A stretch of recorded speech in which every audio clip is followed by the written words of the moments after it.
Hi guys, this is Jordan Carson. Welcome back to Jordan's Protein Pound, where we put protein in our pie holes. No, it's just all terrible.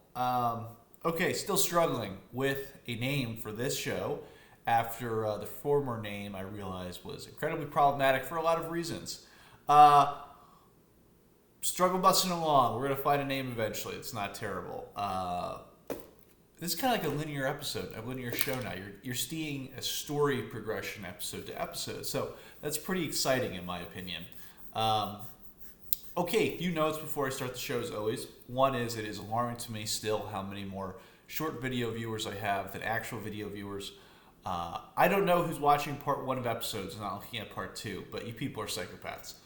How can you leave the story just untouched of how the protein bar I find in episode one of these episodes tastes? It's incredible. As you can see from the cup of coffee, this is a morning episode, and from the fact that I look a mess. But since it's a morning episode, we're going to be reviewing the Foundation. Let's see if we can get some focus on this. Cereal bar. Chocolate puff cereal. So we had cereal milk last episode, which was incredible. This is from Arms Race Nutrition. It's a very aggressive name for a protein company. It's got 240 calories and it's got 18 grams of protein. Does not meet the 10-to-1 Jordan Carson protein power ratio. That looks to me like, off the top of my head, something like a 15-to-1, maybe a 14-to-1. I could be doing my math wrong here. So, not a great start. The saturated fat is, I'm just going to have a little bit more coffee. I'm dragging. Saturated fat is 25% of your daily recommended value. That's very high for this amount of protein. So, tangibles, so far, so not so good. Let's look at the chemicals. It's usually the saving grace here. Okay. That's a nice, healthy, and when I say healthy, I mean long. Like you see a fat baby and you're like, oh, it's such a healthy baby. That is a healthy ingredient list of a lot of stuff, including words I've never seen before, even on the back of protein bars. So, all right. Now I'm kind of excited. Let's jump right in. First take, as always, not as always, that's a lie. All right.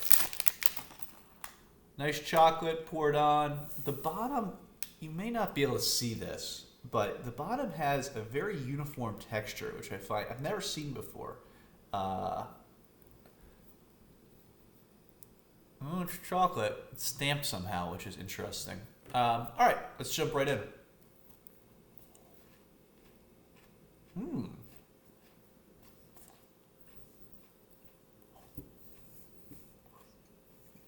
It's really good.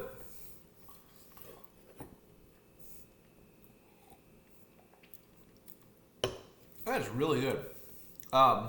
Very chocolatey. Like good chocolate, not, this is a protein bar chocolate.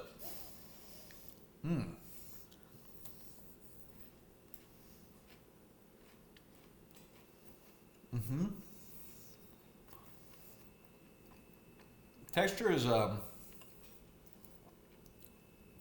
it's hard to describe. It's soft on the outside. You get a real crunch on the, not like it's not a traditional crunch like you'd have with peanuts. It really does feel like you're biting into like chocolate chips and a little bit of cereal. So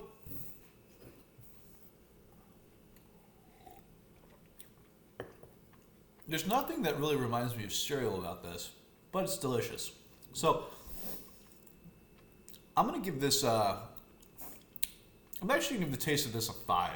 We coveted 5 at 5 on the, I don't even have a scale anymore. The show's falling apart. The only thing keeping it together. Texture, I'm going to give a 4. I'm a little thrown off by the, I can't really describe the crunch. It's throwing me off quite a bit. It is nice though. Feels substantive. You get a few different textures in there. Tangibles, we're going to give a 3. So we're going to give this a 4 out of 5 on the scale that I will eventually figure out. We're going to say grams of protein, despite the fact that's incredibly confusing. So a little bit of high in saturated fat for the morning, but that being said, great protein bar. If you see it in the, if you see it at a gym, a convenience store, a grocery store, you can definitely do worse. So until next time.